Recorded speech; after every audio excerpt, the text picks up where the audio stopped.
മമ്മൂക്കേനോടൊക്കെ നമ്മൾ ചോദിക്കാറില്ല എന്താണ് ഈ സൗന്ദര്യത്തിന്റെ രഹസ്യം. എനിക്ക് അതേ ചോദ്യം ഇവിടെ ചോദിക്കാൻ തോന്നുന്നു. എന്താണ് ഈ സൗന്ദര്യത്തിന്റെ രഹസ്യം? You have age like A fine wine. അത് ആ ചോദ്യം എൻ്റെ ആ ചോദ്യം എൻ്റെ ഉമ്മയും എൻ്റെ അടുത്ത് ചോദിക്കണം. ജെനറ്റിക്സ് ആണെന്നല്ലേ?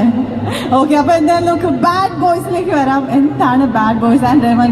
എനിക്കറിയാം, എനിക്കൊന്നും ഒരു വലിയൊരു കംബാക്ക് ആണ് നമ്മൾ മലയാളികൾ എല്ലാവരും പ്രതീക്ഷിച്ചിരിക്കുന്നത്. ആ ട്രെയിലറൊക്കെ കണ്ടപ്പോൾ even I was like oh my god, ആ പഴയ റഹ്മാനെയൊക്കെ തിരിച്ചു കിട്ടി. എനിക്ക് തോന്നുന്നു ആ ട്രെയിലറിന്റെ താഴെ വന്ന കൊമന്റ്സ് വായിക്കുകയാണെങ്കിൽ തന്നെ ഓൾമോസ്റ്റ് എല്ലാ കൊമന്റ്സും അങ്ങനെ തന്നെയായിരിക്കും. And what is your reaction and what you want to tell them? Hello Kochi, നമസ്കാരം. നമസ്കാരം. ഒന്ന് എഴുന്നേക്കും പ്ലീസ്. വളരെയധികം സന്തോഷമുണ്ട് ഇന്ന് എനിക്ക്. ഞാൻ സിനിമയെക്കുറിച്ച് അധികമൊന്നും പറയാൻ പോകുന്നില്ല, കാരണം ഓൾറെഡി എല്ലാവരും പറഞ്ഞു കഴിഞ്ഞു. ഈ ട്രെയിലർ കണ്ടിട്ട് നിങ്ങൾക്ക് ഏകദേശം ഇതിനെക്കുറിച്ച് നന്നായി അറിയാം. ഇതൊരു നല്ല സിനിമയാണ്, വലിയ സിനിമയാണ്, പ്രത്യേക സിനിമയാണ്, ഒരു ഡിഫറെൻറ്റ് സിനിമയാണെന്ന് ഞാൻ പറയുന്നത്. പക്ഷെ എനിക്ക് ഇതെല്ലാമാണ്. എൻ്റെ കരിയറിൽ ഞാൻ ഒരുപാട് കാലങ്ങൾക്ക് ശേഷമാണ് ഇതുപോലെ ഒരു മാസ് എൻ്റർടൈനിങ് സിനിമ ചെയ്തിരിക്കുന്നത്. വളരെ ത്രില്ഡാണ്. കഴിഞ്ഞ ഒരാഴ്ചയായിട്ട് ഇതിൻ്റെ ടീസർ ഇറങ്ങിയതിന് ശേഷം ഒരുപാട് പോസിറ്റീവ് റെസ്പോൺസസ് എനിക്ക് കിട്ടുന്നുണ്ട് പ്രേക്ഷകരിൽ നിന്ന്. സോ ഞാനും ടെൻഷനാണ് എൻ്റെ ഇത്. പക്ഷെ ഈ വേദിയിൽ ഇപ്പോൾ എനിക്ക് നന്ദി പറയാനുള്ളത് രണ്ടുപേരുടെ അടുത്താണ്. ആദ്യം ഒന്ന് ഈ പടത്തിൻ്റെ സംവിധായകൻ, കാരണം ഇങ്ങനെ ഒരു കഥയായിട്ട് എൻ്റെ അടുത്ത് വന്നപ്പോൾ അദ്ദേഹം എൻ്റെ മേൽ കാണിച്ച ആ വിശ്വാസമാണ് എനിക്കിങ്ങനെ ഒരു പടം ചെയ്യാൻ കഴിഞ്ഞത്. Omar Lulu, thank you so much Omar.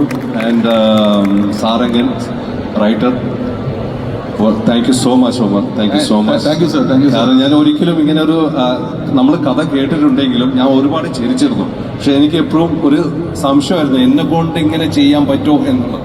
അത് മാറ്റി തന്നത് ഒമറാണ്. സത്യം, ഇത് സത്യമാണ്. സാറിന്റെ ടെൻഷൻ മാറ്റാൻ എനിക്ക് ഇഷ്ടപ്പെട്ട സാറിന് ഒരു പാട്ട് കൂടെ പ്ലേ ചെയ്തോട്ടെ? ഒരു മിനിറ്റ്.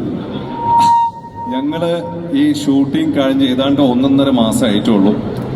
ആൻഡ് ഓണത്തിന് ഇറക്കണമെന്ന് ഭയങ്കര അതിയായ ആഗ്രഹം ഉണ്ടായിരുന്നു ഞങ്ങൾക്ക് എല്ലാവർക്കും. പക്ഷെ ടൈം എങ്ങനെ, അതിനൊരുപാട് പണം ചെലവാണ്. കാരണം എല്ലാ കാര്യങ്ങളും നമ്മൾ റഷ് ചെയ്യണം, സ്പീഡപ്പ് ചെയ്യണം. ആൻഡ് അഫ്കോഴ്സ് പ്രൊഡ്യൂസർ അദ്ദേഹം തന്നെയാണ്. പക്ഷെ അദ്ദേഹത്തിൻ്റെ ഒരു വാശി എന്നോട് ഉറപ്പിച്ചത് ഈ പടം ചെയ്യുമ്പോൾ ഇത് ഞാൻ ഓണത്തിന് ഇറങ്ങിയിരിക്കും, ഇത് ഞാൻ റിലീസ് ചെയ്തിരിക്കും എന്നുള്ളത് ആ ഒരു വാക്ക്. താങ്ക് യു സോ മച്ച് ഡിവോമറ്റീസ്, thank you so much. And പിന്നെ ഈ പടത്തിൽ ഞാൻ മാത്രമല്ല കേട്ടോ, ഈ ബാഡ് ബോയ്സ് എന്ന് പറഞ്ഞാൽ ഞങ്ങൾ ഈ പടത്തിൽ അഭിനയിക്കുന്നവർ എല്ലാവരും ബാഡ് ബോയ്സ് തന്നെയാണ്. ഇവരില്ലാതെ ഈ ബാഡ് ബോയ്സ് ഇല്ല. ഇത് എൻ്റെ ഒരു പടം മാത്രമല്ല, ഇതെല്ലാവരും ഉണ്ട്. അതുകൊണ്ട് ബിബിൻ, സെൻഗൽ, ആൻസൺ, എവറിബഡി, എല്ലാവർക്കും താങ്ക് യു സോ മച്ച്. എനിക്ക് വാക്കുകളില്ല എല്ലാവരും പറയാൻ. കാരണം ഇങ്ങനെ ഒരു ടേൺ ഔട്ട് ആവുമെന്ന് ഞാൻ ഒരിക്കലും പ്രതീക്ഷിച്ചില്ല. ഞാൻ ഇത്രയും ലെവലിൽ ഇത് കയറുന്ന ഒരിക്കലും പ്രതീക്ഷിച്ചില്ല.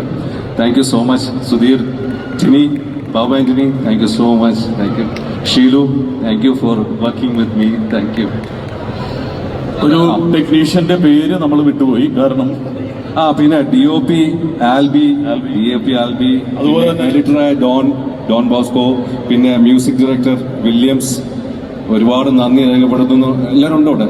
അല്ല, നമ്മുടെ ഫൈറ്റ് മാസ്റ്ററിന്റെ പേര് പറഞ്ഞില്ലെങ്കിൽ ഒരാൾക്ക് ബുദ്ധിമുട്ടാവും. ഫിനിക്സ് പ്രഭു. ഈ അടുത്ത് റീസെന്റ് ആയിട്ട് ടർബോ എന്ന് പറയുന്ന സിനിമയാണ് നമുക്ക് ചെയ്തിട്ടുള്ളത്. ഷെർഷാന് കുറെ എനിക്കൊന്ന് അടുത്തൊരു പ്രോജക്റ്റും വരുന്നുണ്ട്. അതുകൊണ്ട് ഷെർഷാൻ എപ്പോഴും ഫിനിക്സ് പ്രഭുവിനെ ബൂസ്റ്റ് ചെയ്യുന്നത്. ആ പേര് വിട്ടുപോയി. ഒരു ഉഗ്രൻ 6 ഫൈറ്റ് സീക്വൻസ് ആണ് ഇതിൽ കമ്പോസ് ചെയ്യുന്നത്. ഒരു ഫൈറ്റ് അല്ല, എത്ര ഫൈറ്റ് ആണ്? 5 ഫൈറ്റ്.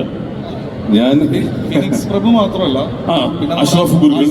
ഇത് ചെയ്തുകൊണ്ടിരിക്കുന്ന സമയത്ത് ഒരുപാട് നമ്മളെല്ലാവരും എൻജോയ് ചെയ്ത് വർക്ക് ചെയ്തിട്ടുണ്ടായിരുന്നു. അതാണ് ഈ പടത്തിന്റെ റിസൾട്ട്. കാരണം ആർക്കും ഒരു എന്താ പറയുക, ഒരു ക്ഷീണോ ഒന്നും ഇല്ലാതെ തന്നെ ഞങ്ങൾ 40 ദിവസം, എത്ര ദിവസമായി? 50 ദിവസം വർക്ക് ചെയ്ത് ഒരുമിച്ച്. ഒരുപാട് നല്ല ഓർമ്മകളും ഒരുപാട് നല്ല എക്സ്പീരിയൻസും ആണ്. Thank you guys. സാറിന് ഒരു പാട്ട് പ്ലേ ചെയ്തോട്ടെ? ആ പാട്ടിനോടൊപ്പം നമ്മൾ എല്ലാവരും ഡാൻസ് ചെയ്യും. ഓക്കെ, എല്ലാവരും പോവും. ഞാൻ ആ പാട്ട് കഴിഞ്ഞ് എല്ലാവരും ഓടിക്കണം. ഒരിക്കലും പാട്ട് കൂടെ പ്ലേ ചെയ്യാം.